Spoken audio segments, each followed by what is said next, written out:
आज का रमज़ान आसान रमज़ान। अस्सलाम वालेकुम। आज का खाना भी तारिफ दाऊद। आज का खाना में हम जो चीज़ बना रहे हैं, जो रेसिपी बना रहे हैं, यकीन रमज़ान मुबारक में बहुत ज़बरदस्त जाएगी, क्योंकि हम इसे कीमे से बना रहे हैं। आपको पता है रमज़ान में कीमे का इस्तेमाल बहुत ज़्यादा होता है। कीमे से बनी हुई चीज़ें बड़ी पसंद की जाती है। हम गलावटी कबाब बना रहे हैं कीमे से लेके तवा शामी, और वो यकीन माने टुंडा कबाब का छोटा भाई है, मगर बहुत मज़े का है, बहुत आसान है। इंग्रेडिएंट्स बहुत कम है, तरीका बहुत आसान है, क्योंकि हम आपके साथ शेयर कर रहे हैं आसान रमज़ान की रेसिपीज़।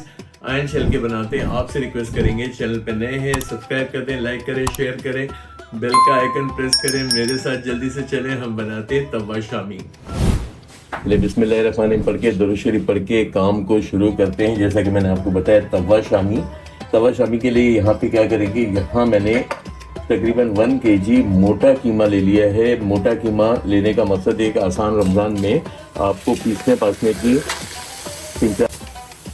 ज़्यादा मेहनत ना करनी पड़े और आपका काम हो जाए आसान, और बहुत ज़्यादा जो है लतीफ़ सा एक एहसास है गलावटी कबाब का, वो आपको आ जाएगा। यहाँ पे हमारी तवा शामी में यहाँ पे 1 किलो कीमे, मोटे कीमे के साथ यहाँ पे मैंने ले ली है 1 पाव भर के चने की दाल को मैंने तकरीबन जो है ओवरनाइट भिगो दिया था।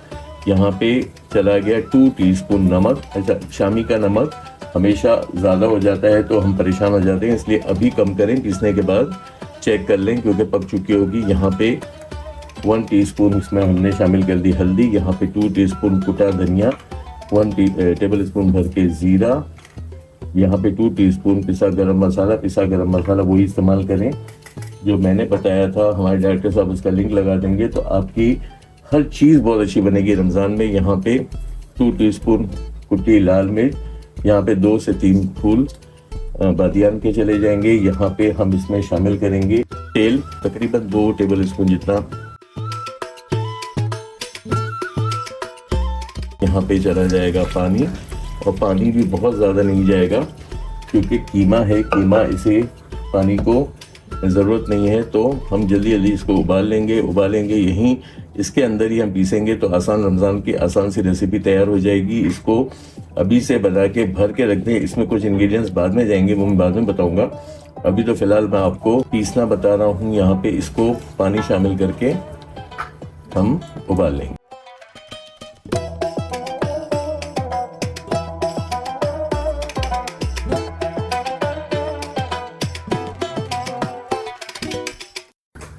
अच्छा, उबाल आ गया। मैंने पहले शामिल नहीं किया था अदरक लहसुन। मैंने क्या किया, चम्मच की मदद से जितना झाग निकाल सकता था वो निकाला है, क्योंकि कीमा और दाल जो है दोनों झाग निकालती है। मेरी जितनी हकील इम्कान कोशिश की वो आप भी निकाल लें, मगर अगर पहले अदरक लहसुन शामिल करते तो झाग के साथ अदरक लहसुन भी बाहर निकल जाता है। यहाँ पे मैंने ये देखिए, आपको नज़र आ रहा होगा बहुत कम झाग है। अब ये झाग इतना नुकसानदेह नहीं है, इसमें कुछ मसाले भी हैं। यहाँ इसको हम ढक्कन लगाएंगे और तकरीबन जो है वो वहाँ तक इसको पकाएंगे कि अच्छी तरह से हमारी दाल और कीमा दोनों गल जाए और पानी रिड्यूस हो जाए।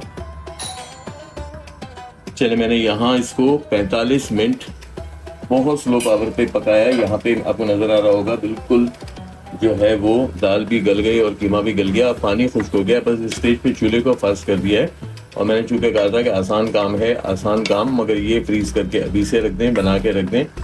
बेहतरीन तरीन आपका गिलावटी कबाब यहाँ पराठों के साथ, किसी भी चीज़ के साथ बहुत अच्छे जाते हैं। ये कबाब वैसे खाना चाहें वैसे भी खा सकते हैं, मगर क्योंकि कंप्लीट मील हमें इफ्तार के टाइम पे चाहिए होता है, तो इस तरह के कबाब हों तो बड़ा अच्छा काम हो जाता है। इसको अच्छी तरह से भून के इसका पानी खुश कर लें।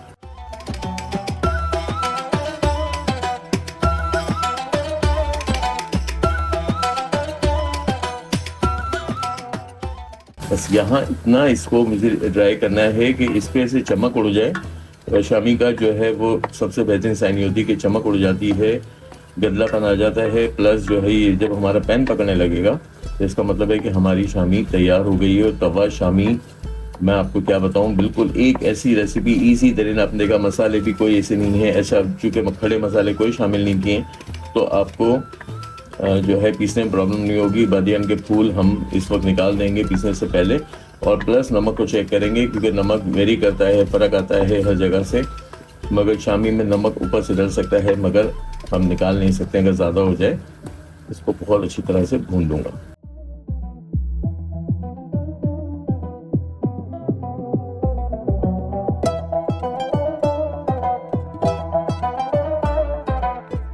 ये देखें अब ये पेंदा छोड़ने लगी है। बस थोड़ा सा जैसे हम किसी भी चीज़ को भूनते हैं, आटे की किसी चीज़ को भूनते हुए पेंदा छोड़ने लगती है, इसी तरह हमें इसे भी इसी तरह भुनना है कि ये गोला बन के घूमने लगे। और मैंने प्याज इसमें नहीं शामिल किया। अमूमन हम शामी कबाब में उबालने प्याज देते हैं, मगर इस शामी में प्याज नहीं देते हैं, क्योंकि फिर प्याज जो है अपने पानी की वजह से बहुत ज़्यादा नरम कर देती है और वो सख्ती नहीं आती जो हमें तवा शामी फ्राई करने के टाइम पे चाहिए। मगर अंदर से वो जो लखनवी टुंडे कबाब का इमेज आपको 100% मिलेगा। यहाँ पे मेरा काम तकरीबन बेहतरीन हो गया है आसान रमज़ान का, कि ये ड्राई होना शुरू हो गई है, बिल्कुल आखिरी स्टेज पे है, आखिरी हिचकियाँ ले रही है हमारी तवा शामी के वो रेडी हो जाए काम करने के लिए आगे का। यहाँ पे ये देखें, यहाँ और ये बेस में जो दाल चिपकेगी वो एक अच्छी साइन होगी कि हमारी शामी अच्छी तरह से भून चुकी है। चलें, रेडी, डन, बेहतरीन काम हमारा हो गया। यहाँ पे इसे गरम गरम में भी किसी मैशर से, या फिर मेरे पास तो ये मैंने ये जो है वो रखी हुई है शामी पीसने के लिए ही। यहाँ पे मैं क्या करूँगा, इसे पीस लूँगा, बादियन के फूल को निकाल दूँगा, ठंडा होने दूँगा, और इसका जो मेन सामान जो इसको खूबसूरत तरीन बनाएगा वो इसमें शामिल करूँगा। मगर इसको अच्छी तरह से पीस लेते हैं। अच्छा, मैंने बिल्कुल अच्छी तरह से पीस लिया, बिल्कुल बेहतरीन तरीन हमारा तवा शामी रेडी हो गया। यहाँ पे मैंने इसे अब ठंडा करना है, तकरीबन 10 से 15 मिनट लगेगा कंप्लीट कूल डाउन होने के लिए। फिर मुझे बकिया की चीज़ें इसमें शामिल करनी है, तो उसके लिए मुझे बिल्कुल ठंडी शामी का मिक्सचर चाहिए, इसको ठंडा कर लेते। चले, मेरा मिक्सचर जो है बहुत अच्छी तरह से कूल डाउन हो गया है। कोशिश ये करें क्योंकि इसमें जो हरा मसाला या फिर अंडे हम शामिल करते हैं वो कुक ना हो जाए। यहाँ पे मैं इसे देखें बिल्कुल अभी भी कोशिश कर रहा हूँ, और यहाँ पे हाथ लगा के भी देखेंगे तो बिल्कुल ठंडा हो गया है। अच्छा, अब यहाँ पे मैंने क्या किया है, 2 प्याज को बहुत बारीक चॉप कर लिया है। यहाँ ये चला गया हमारा 2 अदद प्याज। यहाँ पे आधी गड्डी हरा धनिया और पुदीना, इसको भी बारीक चॉप कर लिया था। यहाँ हम शामिल कर देंगे इस वक्त जो है मैं 2 अंडे ले रहा हूँ छोटी साइज़ के। अगर आपके पास बड़ा है तो एक बड़ा अंडा भी इस्तेमाल कर सकते हैं। इसको अच्छी तरह से धुले हुए हाथों से मिला लें।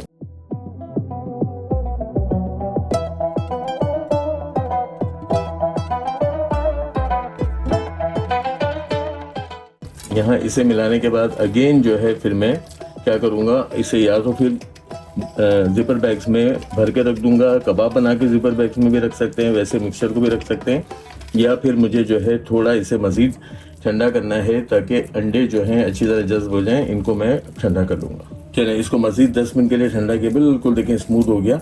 यहाँ पे जिस तरह हम एक शामी कबाब बनाते हैं, मगर चूँकि तवा शामी है, यहाँ पे इसका गोला देखें स्मूथ सा गोला बन गया। यहाँ पे इसको तवे पे बना के डायरेक्ट भी डाल सकते हैं या फिर बना के रख दें। यहाँ मैं इसे कुछ बना लेता हूँ, कुछ को फ्रीज कर दूंगा, रमज़ान में मुझे काम आए। यहाँ पे इसको बना के मैं फ्राई करना शुरू कर देंगे।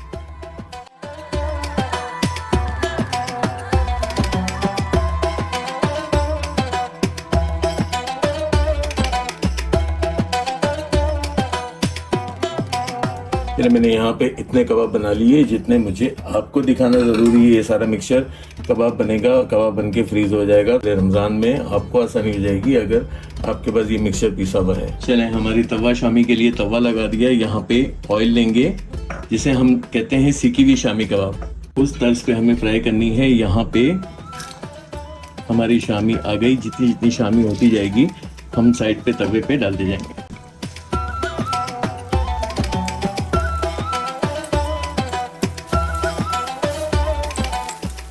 ये ज़बरदस्ती मेरी तवा शामी, और मैंने देखा बहुत छोटे फ्लेम पे इसे फ्राई किया था। बहुत ज़बरदस्त रेसिपी गलावटी कबाब की अच्छी बहन है ये, और आपको बहुत अच्छी लगेगी। और रमज़ान मुबारक में, आसान रमज़ान में फ्राई करने का तरीका, कम तेल में फ्राई करने की हमारी शामी कबाब रेडी है। आपको यकीनन पसंद आएगी, और आपको पसंद आए तो आप क्या करेंगे, चैनल को सब्सक्राइब कर देंगे, लाइक करेंगे, शेयर करेंगे। अच्छा, इतनी एपिसोड में मैंने आपको ये नहीं कहा कि मुझे रमज़ान मुबारक में दुआओं में याद रखेंगे। अब मुझे आज का खाना को, मेरी फैमिली को, और मैं भी बहुत दुआ को हूँ आपकी फैमिली देखने वालों को अल्लाह ताला दुनिया भर की खुशियाँ नसीब फरमाए, रमज़ान मुबारक की सादत और बरकतें नसीब फरमाए। आए इसको प्रेजेंट करते हैं।